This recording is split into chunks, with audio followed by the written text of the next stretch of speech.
People often say that every land has its guardian spirit, every river its deity, but there's an obvious truth that few mention: the wandering souls who once died on a piece of land and now consider it their own. When we come to make a living, we're really just guests on their land. If we are sincere, they will bless and protect us. If not, the opposite may happen. That's the topic of today's story that Hai brings to everyone. If any of you have had similar spiritual experiences, leave a comment below so you can find some allies. When telling these stories, you'll skip over the timeline. You'll just generally talk about the times you've encountered ghosts. Because right now it involves other people, you have to keep the exact address hidden. Just mention the name of the province or city. To give a brief overview, your family has 8 people: your grandmother, your parents, and 5 siblings including you. On the left side of your house is the commune health station. It has gone through 4 changes, from a health station to a movie theater, then to a school, and now it's the commune's guard post. When you were born, it was an elementary school. Also, behind your house, there's a cemetery. At the end of the cemetery is the commune health station. At the moment, what you're telling doesn't seem related. But if this story gets aired and people receive it well, then later on, when I have time, I'll tell stories related to those 2 places and the spiritual events that happened in the neighborhood. I don't know if there are a lot of ghosts where you live, but where I am, right outside my house, is a place where a murder once happened, and it's also very spiritual. Just sitting around and asking the elders in the neighborhood about ghost stories, and instantly, within a second, they'll start telling them, so fascinating to listen to. Back in those years, my family was poor, so my parents couldn't make enough to pay for all 5 siblings to go to school. That's why, after finishing middle school, all my brothers and sisters quit school to help our parents. That year, I was 15 years old. As soon as I stopped studying, I went out to work at a local restaurant. But the thing is, at that age, I was young and impulsive. I saw people smoking and thought it looked cool, so I started trying to smoke too. But when I was learning to smoke, I could only do it at night. If I smoked during the day, my head would spin like crazy. Only at night could I handle it. And since I had to smoke in secret, I would sneak out to the market to smoke. At night, the market was the hangout spot for guys my age, or just a bit older. We'd all gather there to eat and drink together. I worked to earn money to buy those cigarettes, but after buying them, I'd let the others hold on to them for me. At night, I'd go out to smoke, then just sit there watching them drink, listening to their stories about the wind, about luck, just for fun. That's all there was to it, but every time we hung out, it would be 1 or 2 in the morning and I still wouldn't want to get up. Late at night, my mom couldn't see me. She'd look for me to bring me home so I could sleep before work in the morning. As soon as I got home, I'd get scolded, but I'd just listen to the scolding. But the story with the guys was still unfinished. And besides, the craving for a smoke was unbearable. Sneaking out the back door, carrying a flashlight, wading through the graveyard, let me tell you, the graves just lay there, completely still, cold as ice. Every now and then, if the beam accidentally caught the eyes of a cat lying in there, it would scare me half to death. But I was so eager to hang out that none of that bothered me at all. Yeah, I'd be walking along, silently praying to my ancestors not to appear in front of me. As long as it was just graves, I was fine. Then, after passing through the graveyard, you'd reach the clinic, right? But, the clinic was pitch black. And on top of that, as you walk up from below, if you look to your left, there's an abandoned house. All the ghost stories in the neighborhood are about that place. They say there's a ghost that throws rocks at people and all sorts of things. In front of it is the green room, and to the right, there are rows and rows of children's graves, babies who passed away right after birth. There was no land for families to bury their children, so they left them to be buried right at the clinic. I heard from the elders that those graves have been there for ages. I steeled myself and went up. At night, it was pitch black and the wind was howling. It was really chilling, but I still went. Once you leave the clinic and walk a bit further, you reach the market. After hanging out around 2 or 3 in the morning, I'd walk back the same way. If you tried to go by the main road and knocked on the door, you'd be in for it. Get yelled at and beaten for sure. I went out like that every day and never saw anything. But it was only when I started working that I actually had an encounter, and that's what hurt. So, the bar where my friend worked mainly served dog meat, but they also made other dishes for people who didn't eat dog, so everyone would have something to snack on while drinking. But there was a secret, and it had something to do with those dog meat dishes. This was a countryside bar, and there was a drinking party going on in the back. That day, there was this guy named Trung. He couldn't eat dog meat, so he ordered beef hot pot instead. You could see him and the other 4 people drinking together. About 3 bottles of liquor, and each bottle was about 300 milliliters. They drank until around 9 o'clock, then Trung paid his bill and left, while the other 4 stayed to keep drinking. Trung left on his red Japanese Wave motorbike. There was another customer named Bin who also rode a red Wave, but his was a Chinese-made bike. The funny thing was, Trung's key could actually start Bin's bike. Trung was drunk, so when he put his key in and it worked, he just rode off.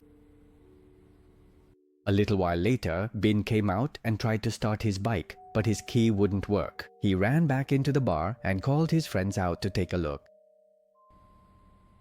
When they checked, they realized the license plate didn't match. Bin's face went pale, thinking his bike had been stolen, so he started shouting. The bar owner came out to check too, and so did Trung's friends. That's when they realized, oh, it was actually Trung's bike. But then everyone wondered, wait, if Trung's bike is still here, how did he get home? By this point, things had gotten really chaotic, so someone called Trung to ask if he might have taken the wrong bike, but they kept calling and he never picked up. Coincidentally, one of Trung's friends happened to go to the back of the area to pee, and while he was there, he unexpectedly saw Trung riding by. But Trung was actually riding along the dike road that runs next to the rice fields. So basically, the parking area is in front of the shop and people come and go from the front, while the back is just a path through the rice fields, not even a proper road. So this guy rushed up and told everyone to run to the back of the shop to call Trung back. But when they got down there, everyone was shocked. They saw Trung running around and around the whole path through the rice fields, running in a rectangle. People suspected that he had already come back but was just running around here the whole time. As soon as they saw him turn back, they rushed in to catch him right away. Someone grabbed the rear rack, someone grabbed him, and someone turned off the key. Everyone here thought he was drunk, but when they looked into his eyes, it sent chills down their spines. His eyes were completely white and his face looked dazed. Then they dragged him into the shop and sat him down, but instead of apologizing, he just kept growling like a dog. Foam was coming out of his mouth everywhere. Once they saw he was okay, his friends tried to help him up and take him home, leaving the bike behind. They told Mr. Bin that whatever was broken on the bike, just fix it and they'd pay him back later. They knew the shop owner, so just a phone call would do. Then they handed Mr. Bin 500,000 dong. Mr. Bin saw the state his bike was in and got furious, cursing up a storm. The red bike that Mr. Trung was riding was so covered in mud, it looked like a plowing machine. He cursed, saying, "What kind of drinking is that? You drink like an idiot, drunk and stupid." So the others advised him to let it go. Seeing the situation, it didn't really look like he was just drunk. And Mr. Bin also realized that Mr. Trung must have something else going on. So after a while, he didn't say anything more, just paid the bill and left. The others stayed behind, waiting for Mr. Trung to sober up a bit so they could help him get home. Because right now, his eyes were rolled back, all white. Plus, his mouth kept making strange noises, foaming at the corners. It looked really scary. They thought about taking him to the hospital to see what was wrong, but after sitting for about 10 or so minutes, he seemed to get a bit better. So in the end, they decided to take him home. You didn't know whether they actually took him to the hospital or not, because at that time you were busy cleaning up the shop. But while Mr. Trung was still sitting there, you overheard people saying that Mr. Trung couldn't eat dog meat. His family worships something. People just said that his family worships and therefore he can't eat dog meat. That's all. The first time they brought Mr. Trung to the restaurant, they knew he couldn't eat it, so they ordered beef hot pot instead. Those dishes had nothing to do with dog meat anyway. So people just kept wondering about it like that. They waited until he felt better before taking him home. But when the owner heard that, his face was like, "How would I know? What does this have to do with me?" Like you said at the beginning, it is related. You all can think about it yourselves. The restaurant still has a business to run, so we can't really say anything. Then it was your turn. Right after witnessing that, you quickly cleaned up to head home. It was already late at night. It was drizzling outside. The road home was dark.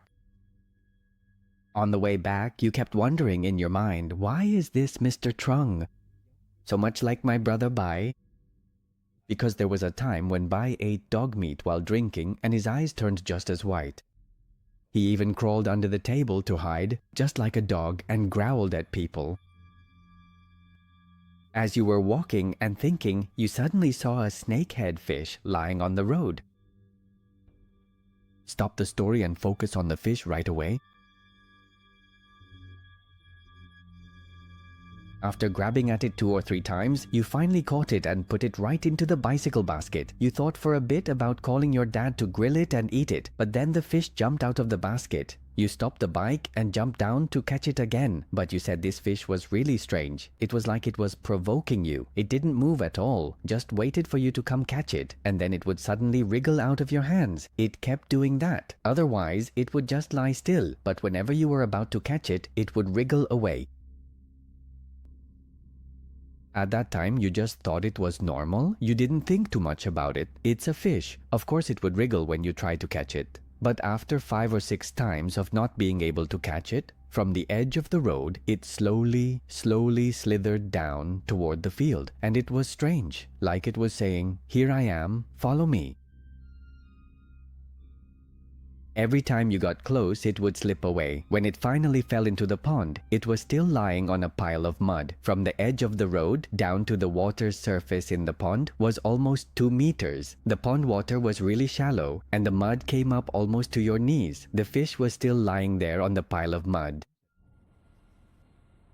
You were about to catch it, then looked to your left and saw the mouth of a culvert, pitch black.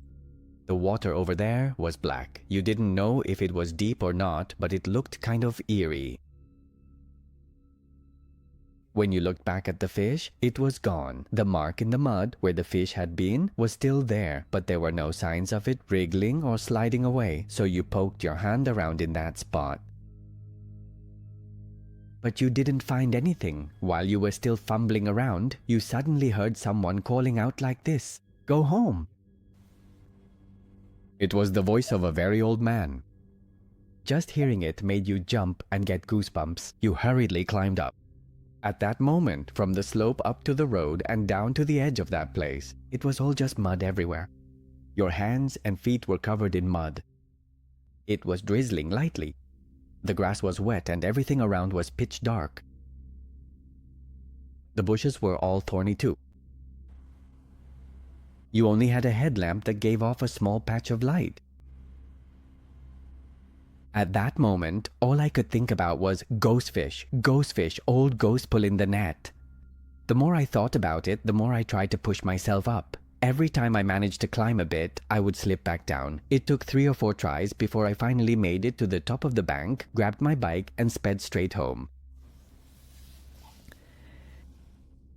When I got home, my parents and grandma were still waiting for me. I burst into tears right away. They asked, "Did you fall off your bike or something? Why are you all covered in mud?" I then told everyone the story about encountering the snakehead fish. Grandma spoke up first. No wonder I've been feeling uneasy all night. She added, if you hadn't come home soon, I was going to tell your parents to go out to the shop and check if you were okay. Why is it so late and you still weren't home? Luckily, nothing happened. As long as you're home, it's fine. From now on, if you see any fish or anything on the road, don't try to catch it. Birds that fly far, fish that get caught, it's bad luck. Just hearing that saying, you understand right away. Because I often hear ghost stories, I know it's something you shouldn't do. After that, if I got home late from work, my parents would pick me up. If I finished early, I'd wait for the bus so we could go home together. The road was too dark, so I didn't dare go alone anymore. Then, when I turned 18, I went to Tianjiang to work. I also worked at a pub. But this one focused more on food. The place I worked at was an open-air restaurant with a thatched roof, really cool and breezy. The food was extremely delicious. That's the honest truth. I'm just telling it like it is. Normally, the owner was very spiritual. On days of worship or the ghost festival, he would make offerings. The restaurant was in the suburbs, a rustic place with a thatched roof, surrounded by fields, just like your dog meat place. The restaurant I just mentioned earlier was surrounded by fields. Next to it was an abandoned house, and behind it was a vast empty field. According to the landowner, there used to be very few houses here in the past. Then there was a spiritual master who came here and built a house. He removed some charms and such for a few years, then he returned the land and left, and that's when the restaurant rented it again. He also said that there were spiritual things happening on this land, but the master had already mentioned it. The master said those were just ordinary wandering spirits. They lived here and they died here. They're just waiting for the day to be reincarnated, not causing any trouble. If you're doing business, just make offerings to wandering spirits. That's what the owner said, but during your time working there, you didn't hear or experience anything strange at all. There was only one time, in the afternoon, when it was pretty quiet with few customers. You were feeling sleepy, so you went into hut number 7 to take a nap. That spot is close to the main road. So if you sleep there and a customer comes, it's easy to notice and wake up. While you were sleeping, or actually, you weren't even fully asleep, just lying down for about 5 minutes, just starting to doze off, you suddenly heard the voice of a middle-aged man saying, "Get up, there's a customer coming in. This is my spot. Who said you could sleep here?" So, you tried to lift your head up, you were lying on your side, and tried to raise your head, but you couldn't. It felt like someone was pressing down on your head with both hands, not letting you lift it. Your arms and legs were completely stiff. You couldn't do anything. All you could do was try to resist that force pressing down on you. And during that time, your eyes were still open, looking toward the door, trying to sit up. Then you saw a man, but you could only see him from the feet up to the neck, standing at the door of the hut. You estimated that this man was about 1.7 meters tall. Because you measured the distance to that door, he was wearing a white shirt with large black polka dots and black shorts that reached his knees. His legs were very hairy. And he wasn't wearing any underwear. He stood there with his hands on his hips, facing you. You tried to force your head up to see his face, but you kept being pushed down. Even your eyes couldn't look up high enough to see his face.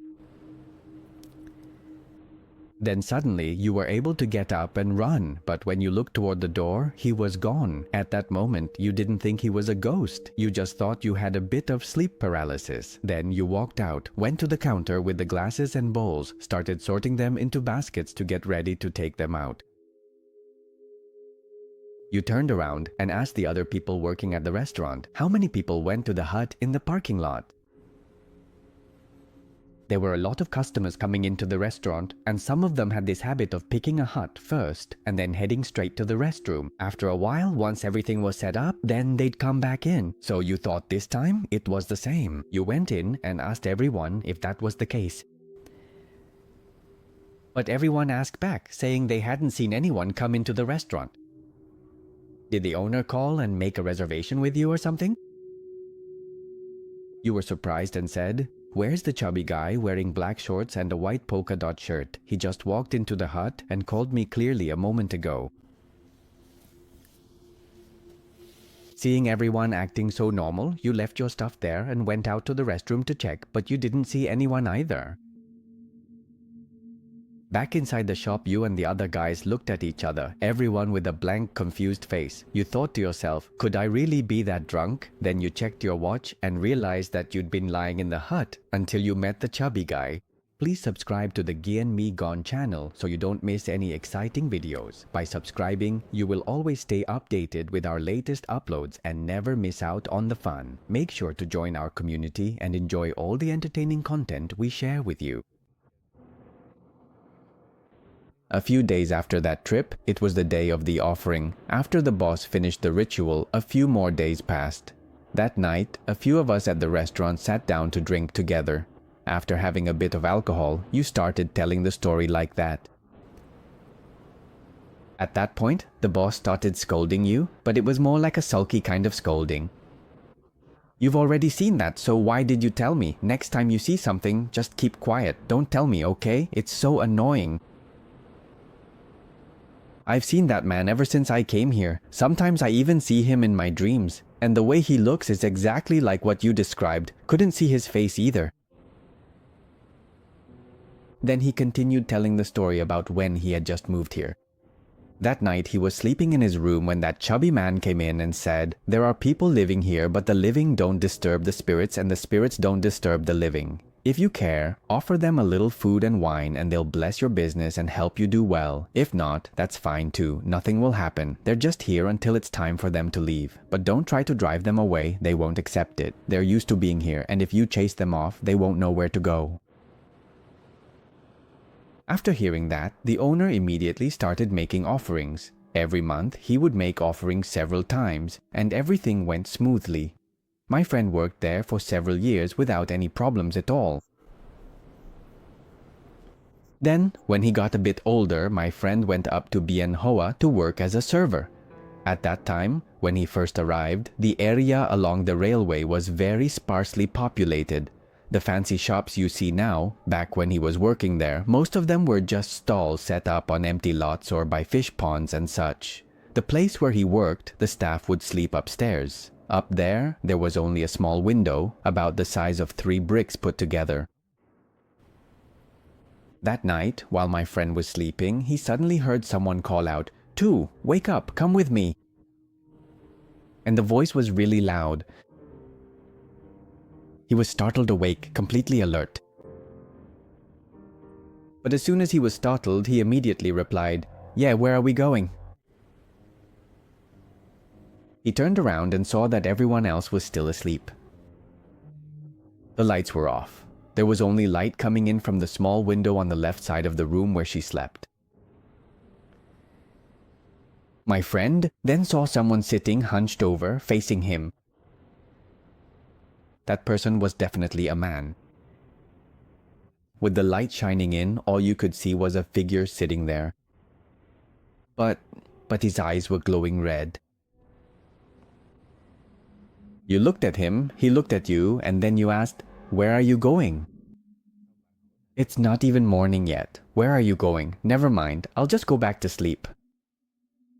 So you lay down, pulled the blanket over yourself, and slept straight through till morning.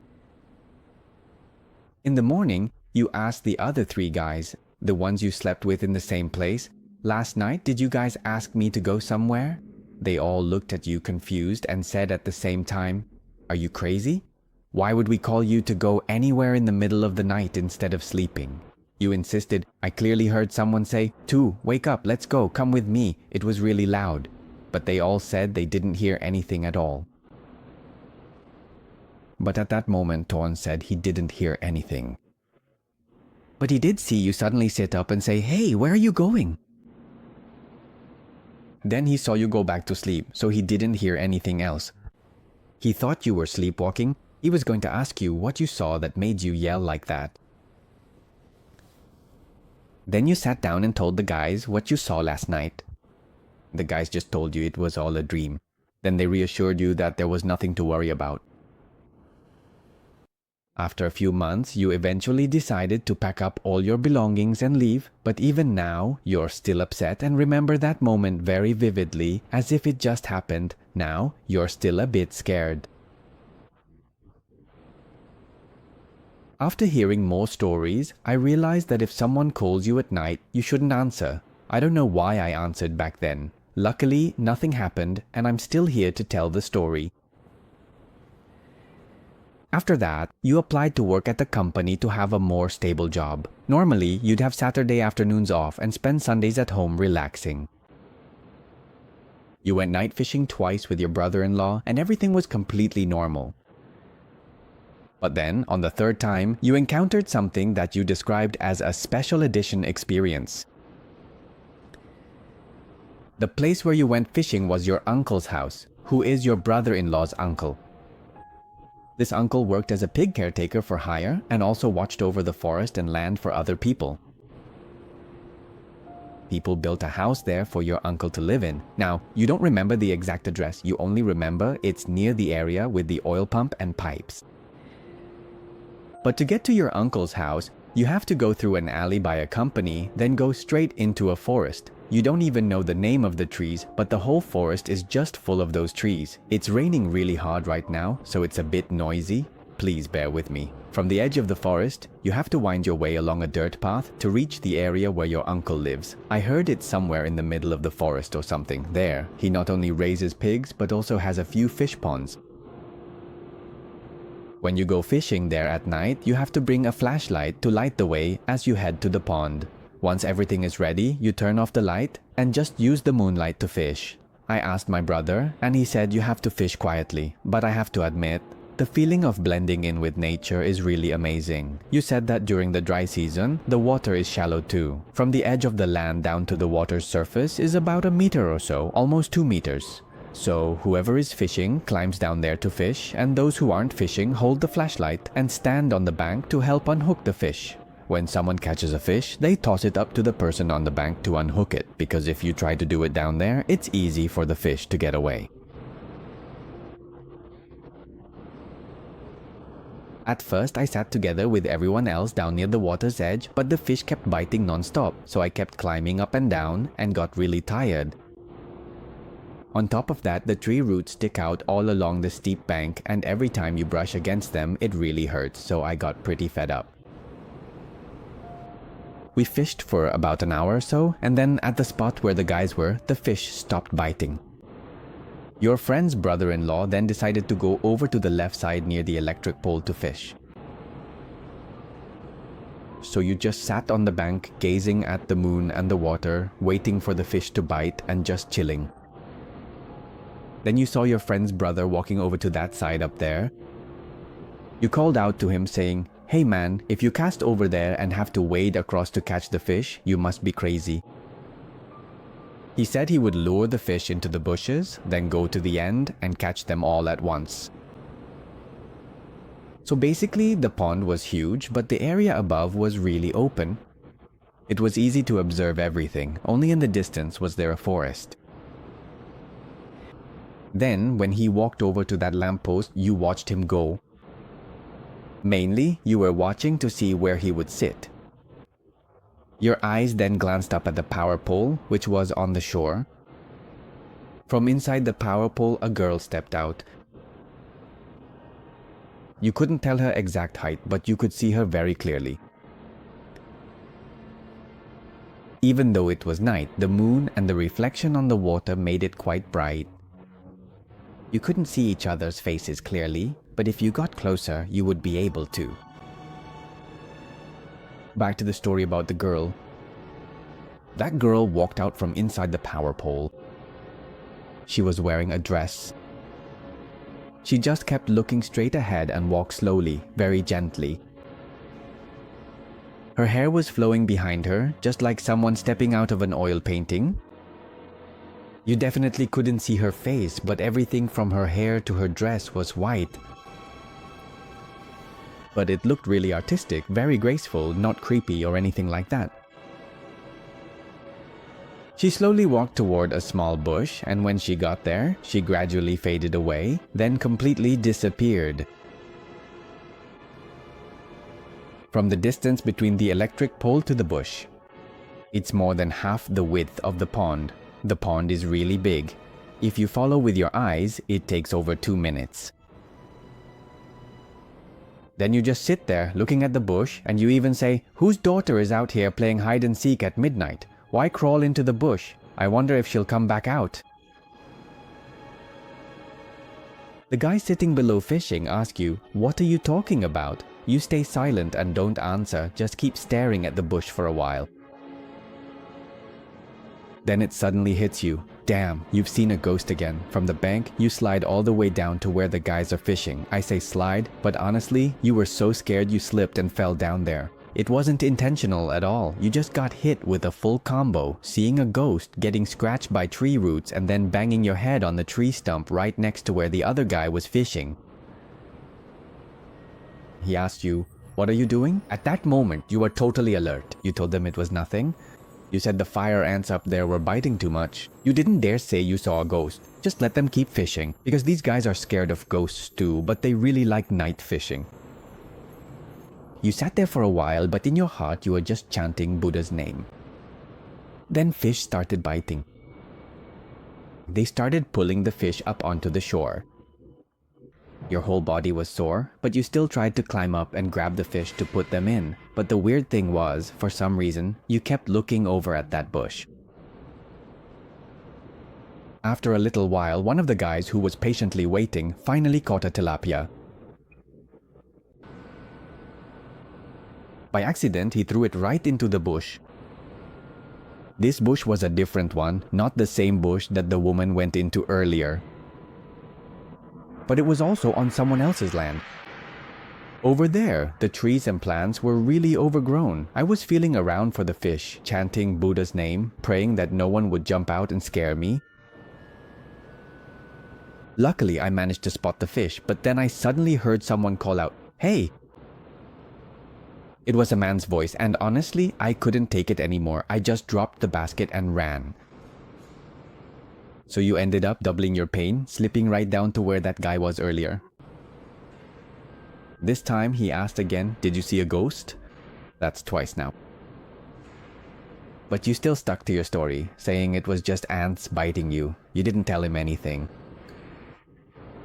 Then the guys kept tossing the fish up. This time you just ignored it. You were too scared, too exhausted. You said you'd wait a bit, gather everything at once, and then go home. The ants were biting too much. And that's it. The fishing trip ended. You caught quite a lot of fish. You're really generous, you know. If you can't finish eating all the farmed fish, you just split them up and share. About half a month after getting home, the guys got together and started talking about going fishing there again, but you just shook your head, too scared to go. Going fishing felt more like going into a fight. You were all scratched up everywhere. His mom even said, "If I don't go, who's going to take the fish off the hook?" But you were still determined not to go. In the end, the whole plan fell through. After going back and forth for a while, you finally told the whole story. That was when everyone realized that you weren't the first one to encounter it. It was actually the guy sitting by the tree.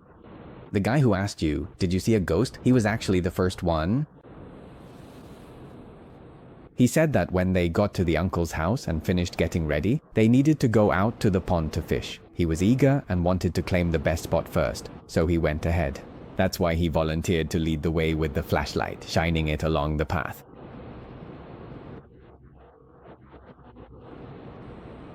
He saw a shadowy figure standing and peeking out at that spot. He stopped in his tracks and shone the light again. That's when he saw it. Telling this story, you see how united the friends were? Even when they saw a ghost, they stayed silent, more focused on fishing than scared. Even with a ghost frightening them, they still kept sitting and fishing. Seeing his friend act strangely twice, he thought his friend had seen something too, but he assumed his friend had just seen a shadow. Turns out, his friend saw something different from him. After hearing the story, everyone got chills. His older brother believed it. Right at the drinking table, he called their uncle and asked if there had ever been ghosts there. The uncle said, "There are plenty actually. Did you guys see one or something?" Then the group sat down and told him the whole story. He just laughed out loud. He said, "It's probably because you looked a bit strange or funny, so they came out to see what was going on. Every night when I fall asleep and forget to feed the pigs, something weird happens.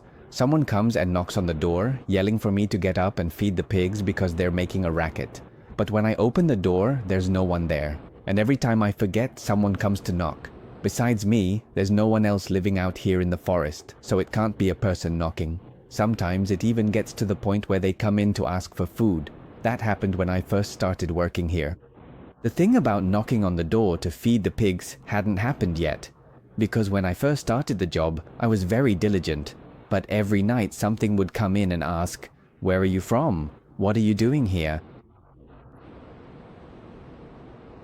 He heard the voice but didn't see anyone. He replied, 'I just started working here. I hope the spirits or whoever you are won't mess with me. Let me work and earn money to support my family.' And then it stopped. A few days later, something came in again, knocking on the door and asking, 'Do you have anything to eat at your house? Give me a little. I'm so hungry.' It just kept happening like that. Sometimes it was a man's voice, sometimes a woman's, even children's voices. So he started bringing food up to the front of his house to offer. But whenever he was drunk and it happened to be the day they asked for food, if he couldn't bring himself to give any, sure enough, the next morning the rice and soup would be spoiled and slimy. But if he gave, then nothing happened. After a few months, he couldn't take it anymore. So he prepared an offering tray and prayed, saying, 'I'm poor too. Cooking rice and soup is hard work. I cook to save for later. So whenever I wake up, there's something to eat and strength to work.'